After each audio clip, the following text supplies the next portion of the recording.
माजिद हैदरी, ललित अंबरदार कह रहे हैं कि ये तो गजवाए हिंद की साजिश थी। अगर फिल्म फैक्चुअली बनी है तो उस पर इतना बवाल क्यों मचा रहे हैं माजिद हैदरी जैसे लोग? दीवार क्या गिराई गई, दीवार क्या गिराई गई मेरे पंडित भाइयों के मकान की, लोगों ने इनके आंगन से रास्ता बना दिया। देखिए जनाब, मेरे पंडित भाइयों का जो दर्द है उतना ही सच्चा है जितना गंगोत्री का पानी। तुम्हारे भाई नहीं मेरे हो सकते। पंडित भाइयों की पीड़ा सुनो, इस्लामिक उतनी पवित्र है कोलैबोरेटर जितना गंगोत्री का पानी, और कश्मीर पंडित भाइयों के बगैर उतना ही अधूरा है जितनी एक मुसलमान महिला हिजाब के बगैर अधूरी है। आपने तो आधी कहानी सुनाई, मैं इनकी पीड़ा की पूरी कहानी सुनाता हूं। हम स्कूल में पढ़ते थे, जब हमारे पंडित भाई चले गए, इनके मकान जलाए जाते थे इनके चले जाने के बाद, और जलाने से पहले घर लूटे जाते थे, घर का सामान लूटा जाता था, 50 रुपए का गैस का सिलेंडर बेचा जाता था। क्या करूं सर, लेकिन जब मेरी मम्मी के पास कोई आता था रेडे वाला, आप खरीदी, कहती थी इस पे बद्दुआ है, इस पे बद्दुआ है, पंडित भाइयों का खून है, कोई खरीदता नहीं था ऐसी चीज को। अरे पंडित भाइयों की पीड़ा बहुत बड़ी है, लेकिन ये पीड़ा की किसने, ये तब पता चलेगा जब सरकार इंक्वायरी। ललित अंबरदार, ये माजिद हैदरी तंज कस रहे हैं, ये माजिद हैदरी का सटायर है, कमेंट है, तंज है, या ये हकीकत बयां कर रहे हैं ललित अंबरदार? अब देखें, वो तो आप सोचेंगे ये सटायर है कि क्या है। मुसलमान ने बात करनी तो सटायर हो गया, करता हूं ललित अंबरदार बात मुझे करेगा बोलने तो सही हो गया, क्योंकि मैं इन लोगों की बदतमीजी सुनने के लिए नहीं बैठा हूं यहाँ पे। मैं हिंदुओं की न्यूज़ नेशन डॉक्टर का बंदोबस्त कर ले, मुझे तो खतरा लग रहा है ललित लंबरदार का। क्या बोला आपने वकार भट्टी मुस्कुराते हुए? बाप की चिंता कर, इस्लामी जहादेश।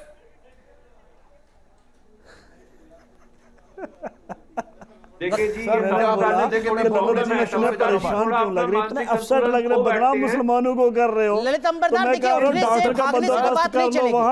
वकार भट्टी माजिद हैदरी को जवाब तो आप ही को देना होगा ना सर। क्या बोला मैंने? उनके भले के लिए बात लोगों को लेके आते सर, इससे अच्छा है आप तालिबान को लाइए, उनसे मैं डिबेट कर सकता हूं, इन जलील लोगों के साथ नहीं। इस्लाम के बगैर इनकी नींद नहीं खुलती, सुबह उठते इस्लाम, ठीक है ठीक है ठीक है। भट्टी साहब मैं आऊंगा आपके पास, अभय दुबे सर मैं आपका भी रुख करूंगा, लेकिन जीडी बख्शी साहब, ये जो ललित अंबरदार एक कश्मीरी एक्टिविस्ट अभी कह रहे थे कि देखिए साहब ये तो गजवाए हिंद की साजिश थी, जो 1990 में हुआ वो दरअसल में गजवाए हिंद की साजिश थी, जो बहुत पहले से चल रही थी, उसकी झलक थी, उसका अंजाम था।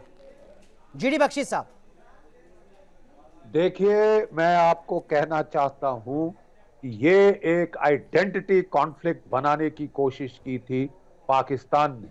जो वहां पे जो नारे लगते थे, पाकिस्तान से रिश्ता क्या, ला इलाहा इल्लल्लाह, ये एक डायरेक्ट मतलब इसको रिलीजन से जोड़ने का एक बड़ा ही गलत तरीका था, एक बड़ा ही गलत स्टेप था, जिसके चलते वहां पे इतना कत्लो गारत हुआ है।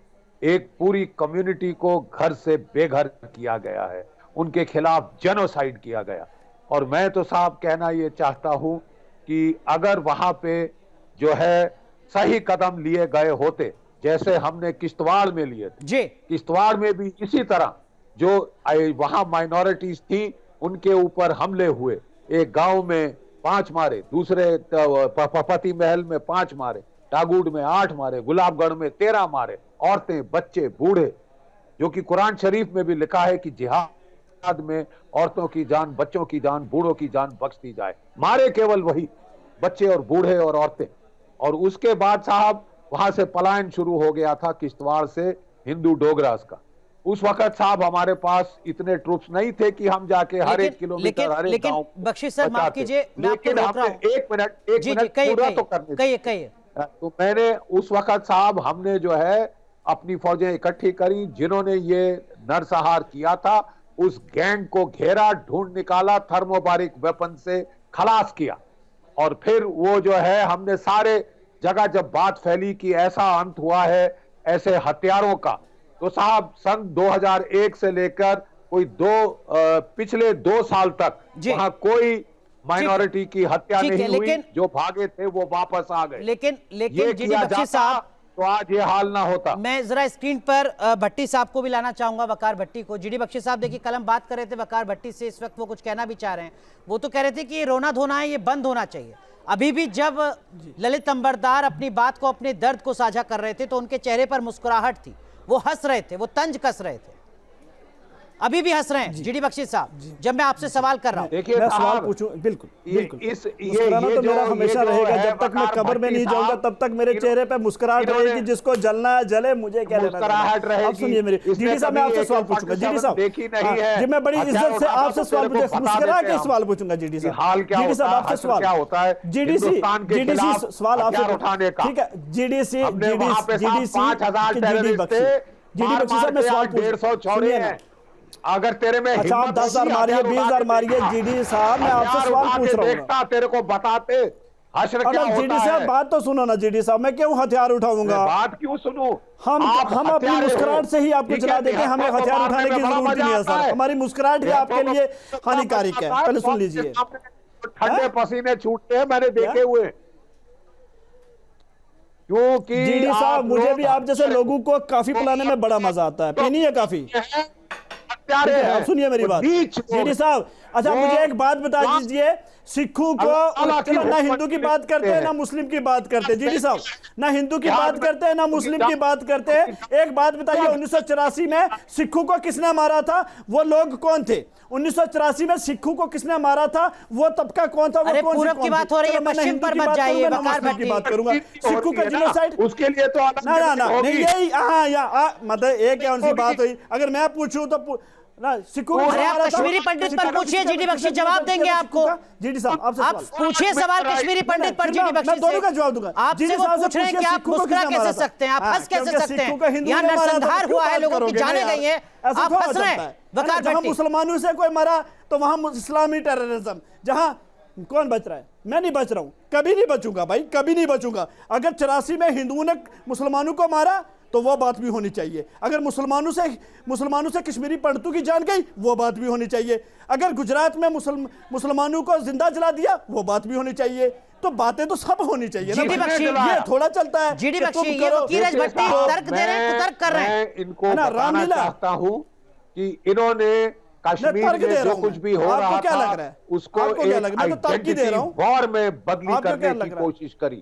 सिखों को किसने मारा ये नहीं बता रहे आप लोग। कश्मीरी मुसलमानों को गुजरात में किसने मारा ये नहीं बता रहे हो आप। 1 लाख मुसलमान जो कश्मीर में खत्म करने की ये नहीं बता रहे हो आप। फिर जो थे बाकी उनको वहां से बाहर दर्द, जब ये यूगोस्लाविया में हुआ था, जब ये बस एक ही देश में दर्द है, वो बॉस्निया हेर्ज़ेगोविना में हुआ था। मैं कहना चाहता हूं दर्द होना चाहिए, उनके बच्चे चाहे हुए, इसके माँ बाप होने चाहिए। जीडी साहब जवाब देना। जीडी साहब अभी तो बड़ी गन मारनेंगे, गोली मारेंगे, बातें कर रहे हैं। ठीक है, माफ कीजिए, आप दोनों को रोक रहा हूं। जरा एक बार गाजियाबाद चलते हैं, हमारे सहयोगी हिमांशु हमारे साथ हैं, और हिमांशु आपके साथ कश्मीरी पंडित, कश्मीरी परिवार भी हैं। जरा उनसे भी बात कीजिए, वो किस तरीके से उस खौफनाक दौर को याद करते हैं, 18-19 जनवरी 1990 को याद करते हैं।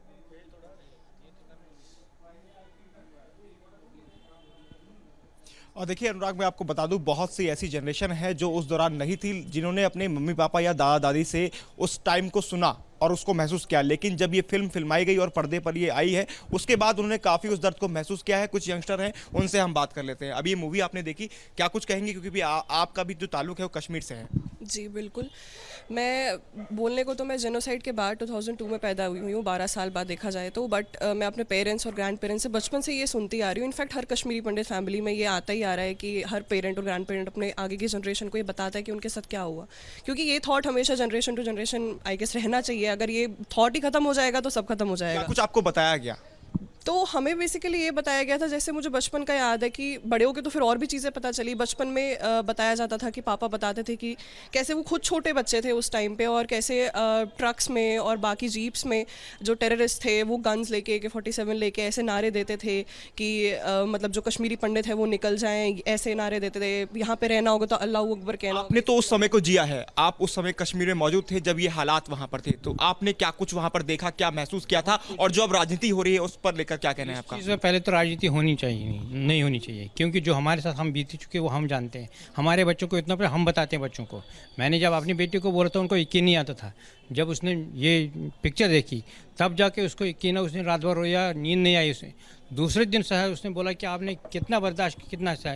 ये तो ये तो सीरिया से बदतर हालत हुई थी कश्मीर की। अब तो पता चला, पूरी दुनिया को अब पता चला क्या हो रहा था हमारे साथ में। इस पे अगर अब भी राजनीति हो तो फिर कोई फायदा नहीं है देश में रहने का। अभी लोगों को जागरूक होना चाहिए आगे के लिए, हुकूमत के लिए। फिल्माई गई है, क्या वो रिलेट करती है वाकई ये सब हुआ था? बिल्कुल, ये तो खाली 25% उन्होंने दिखाया, अभी 75% बकाया है। जिस दिन वो 75% उस दिन तो आग लगी सिनेमा हॉल में, एक भी बिना रोए बाहर नहीं निकलेगा।